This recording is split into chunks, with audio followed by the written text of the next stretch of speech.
میں اپنے آپ کو خوش قسمت سمجھتا ہوں کہ اس مادر علمی میں اتنے ہزاروں کا مجمع جمع ہوا، میں نے تو کبھی سوچا بھی نہیں تھا۔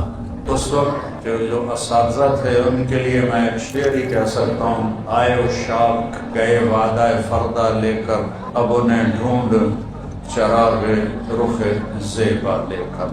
ماں باپ سے کہتا ہوں مرنے سے پہلے اپنی بیٹیوں کو حصہ دے کے مرو، ورنہ بھائی نہیں دیں گے نہیں دیں گے نہیں دیں گے۔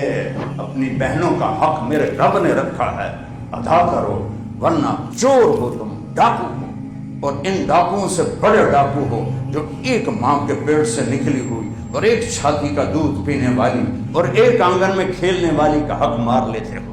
چوہے کا لنگڑا کھلوندا ہے، حضور میں نے میاں بیوی کو لڑایا، دو شاباش اور آجا آجا میرا پتر آجا، انہوں نے جفی پا کے ایتھے بہندا اگر نام مرادو کم تا اے کر کے تجھے کی کیتا؟ میرے اللہ نے کہا عاشروہن بالمعروف، اپنی بیویوں سے اچھا سلوک کرو۔ قرآن کہہ رہا ہے۔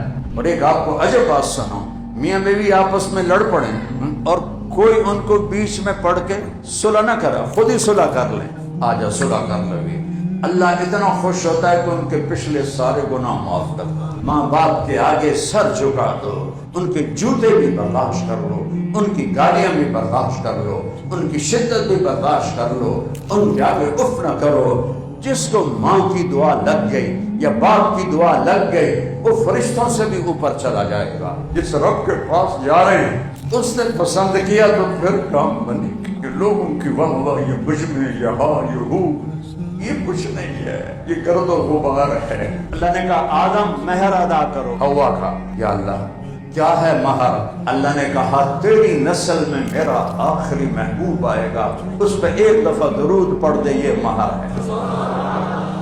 میرے نبی ام عائشہ کے لیے آٹا گوندتے تھے اور میرے نبی نے فرمایا قیامت کا دن سب سے زیادہ میرے قریب شہید نہ، مجاہد نہ، عالم نہیں، پیر صاحب نہیں، قیامت کے دن میرے قریب اس کی کرسی ہوگی جس کے اخلاق اچھے ہوں گے اور اس کا بیوی سے سلوک بہت زیادہ اچھا ہوگا۔ تو ہم مسلم ہیں، ہماری پہچان اسلام ہے، ہم مسلم ہیں، هو سماکم المسلمین۔